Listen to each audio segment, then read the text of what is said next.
What you are about to hear was not composed as a myth.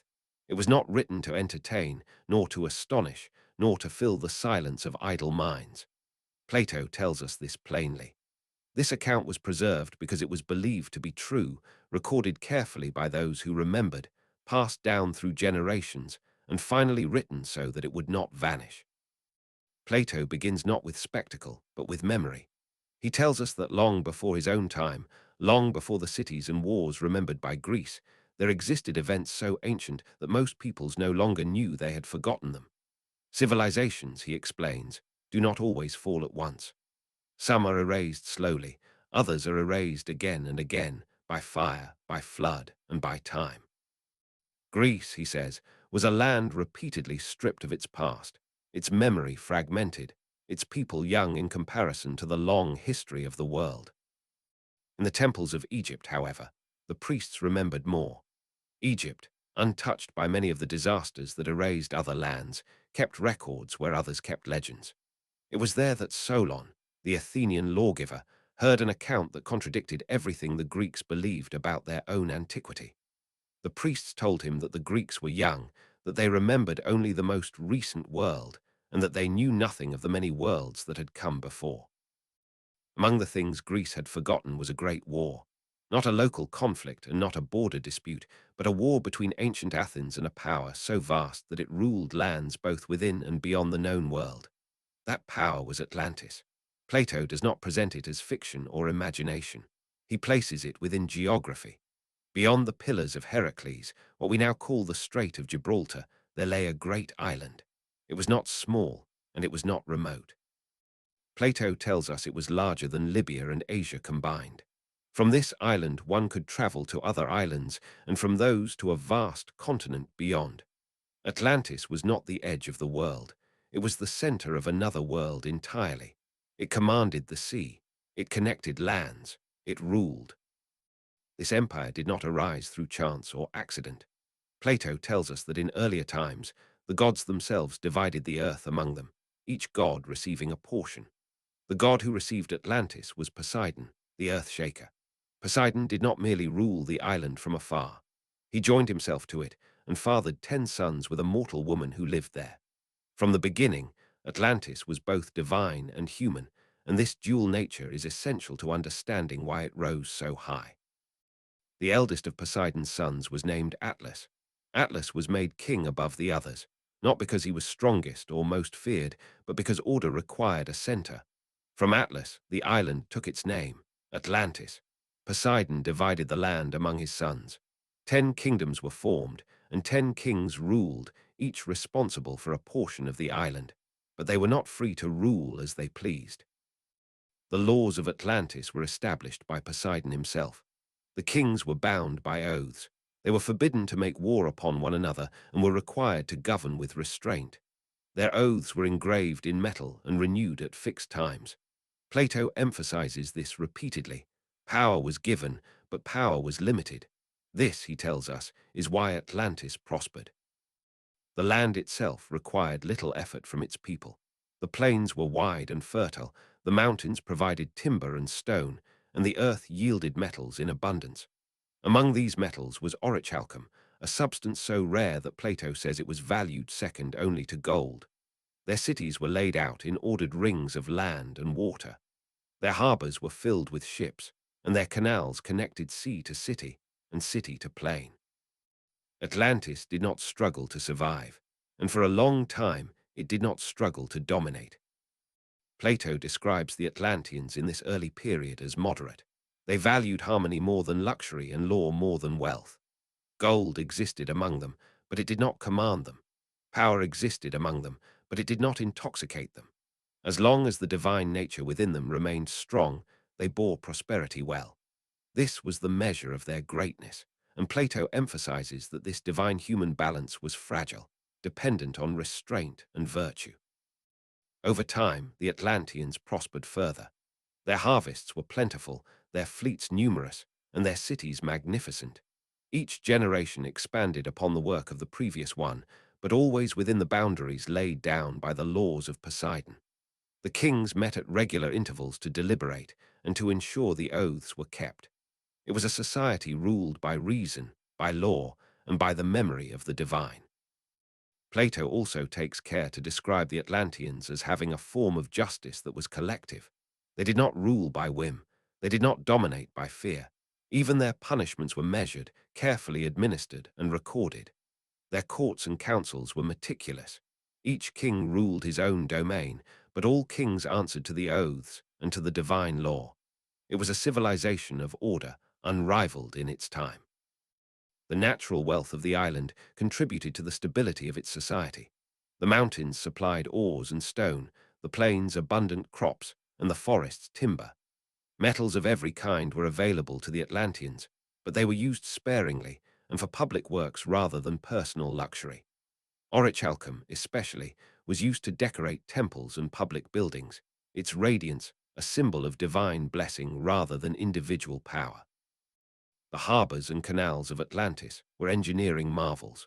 Ships could move freely, connecting city to city, port to plain, and even linking the central island to its surrounding rings of land and water.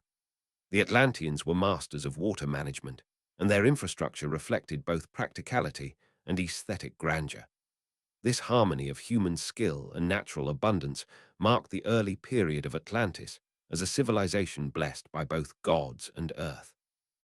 The Atlanteans were not without hierarchy, yet this hierarchy was tempered by law. Atlas, as the eldest and first among equals, provided guidance and leadership, but he ruled not as a tyrant. His brothers managed their own regions, ensuring that the island remained balanced. Even in disputes, oaths and ceremonies reminded the kings of their duty. Power was limited, responsibility was central, and prosperity was communal. In this first age of Atlantis, virtue prevailed. The people were disciplined, obedient to law, and respectful of the divine portion in themselves. Temples were maintained, sacrifices offered, and the memory of Poseidon was honored continuously. The Atlanteans understood their position, that prosperity is both a gift and a responsibility, and that to misuse it is to invite ruin. Plato tells us that the divine blood within the Atlanteans was not eternal. It would weaken over generations. But in these early centuries, the balance remained intact. There was harmony between human desire and divine law. There was moderation in abundance and wisdom in governance. It is this careful balance that Plato emphasizes repeatedly, framing the rise of Atlantis not as mere luck, but as the outcome of order and restraint. By their own efforts, and under the guidance of Poseidon's law, the Atlanteans expanded their cities, cultivated the land, and created monumental works of architecture and engineering. Their wealth did not corrupt them, because the memory of the gods remained vivid. They did not measure greatness by the accumulation of treasure, but by the stability of the island and the well-being of the people. For many generations, Atlantis prospered under law, order, and divine guidance. The kings ruled according to the oaths of Poseidon. The people lived in abundance, yet they were restrained by the memory of the gods and the structure of justice. It was a civilization in balance, both magnificent and stable. The harmony of wealth, power, and virtue was evident in every city, every canal, every cultivated plain. But Plato makes clear that such perfection could not last. The divine portion in the blood of Atlantis's rulers and people began to weaken. Generations passed, and the memory of Poseidon's law, while still recorded, became more distant. The sons of kings no longer approached their duties with the same reverence. Human desire grew stronger, slowly, almost imperceptibly. Pride and ambition began to whisper in the minds of men who had long been taught restraint.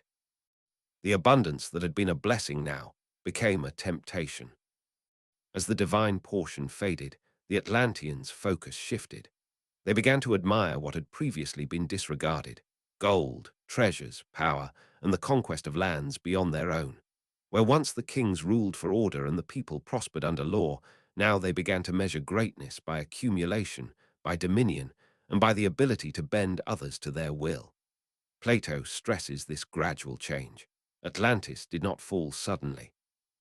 Its ruin was a slow turning inward, a corruption that took generations to fully manifest.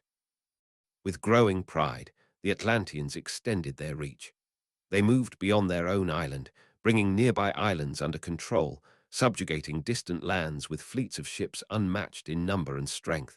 It was not yet war upon equals, but conquest upon those who could not resist. Plato notes the irony.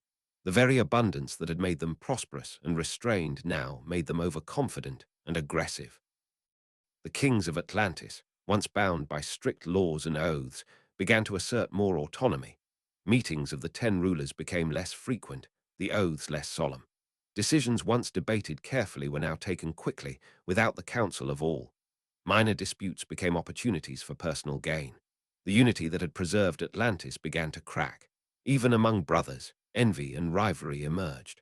The law, once sacred, was now a guideline rather than a rule. Plato explains that the Atlanteans' expansion was not solely military. They also sought dominance through influence. They built magnificent temples, impressive monuments, and grand cities in conquered lands. Their wealth allowed them to impress and subdue, and their reputation spread like a shadow over nearby nations. And yet, this same prosperity carried the seeds of arrogance. The people no longer saw themselves as part of a divine order. They began to see themselves as masters of the world, entitled to rule beyond their island.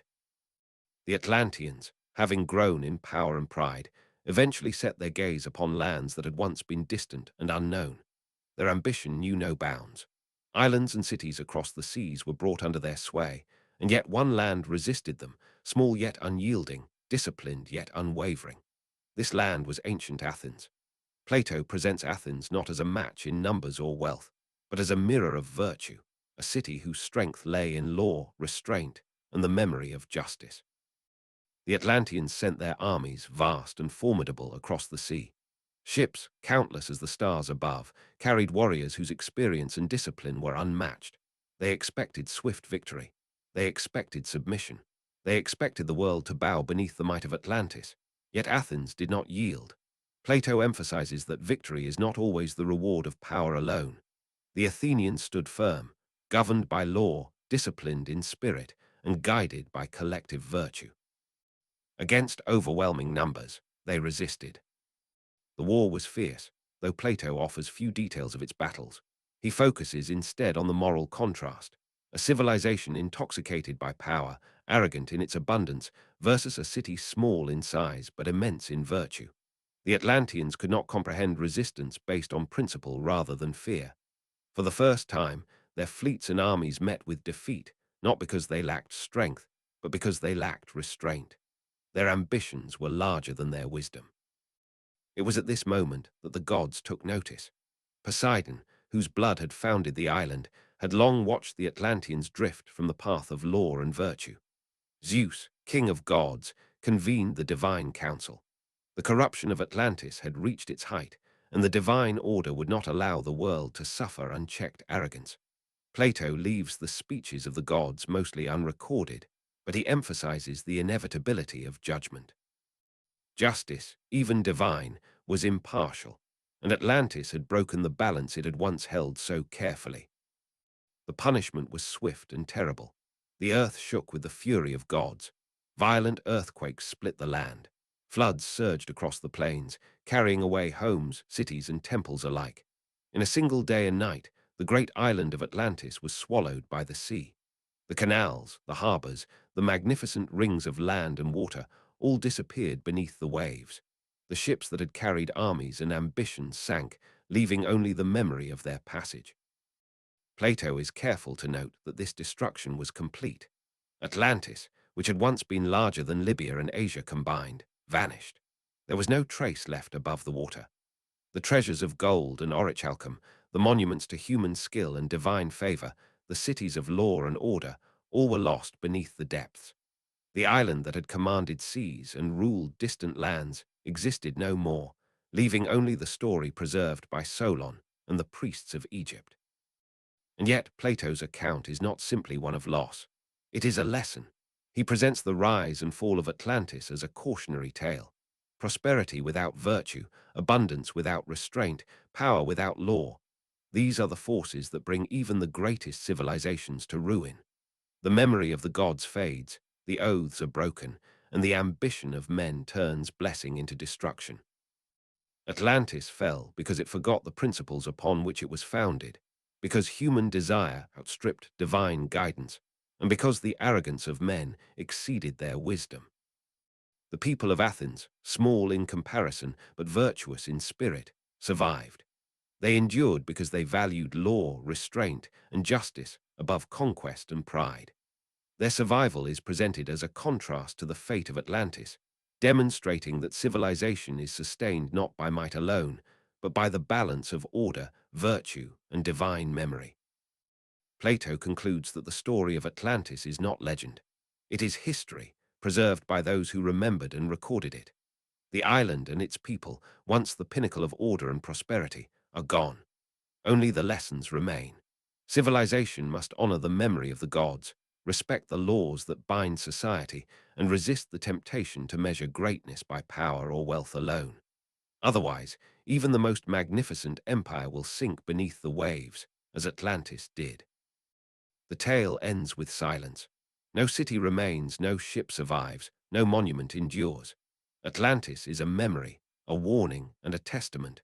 Its story travels across time, preserved in the words of Plato, reminding all who hear it that the balance of virtue and prosperity, law and power, is fragile.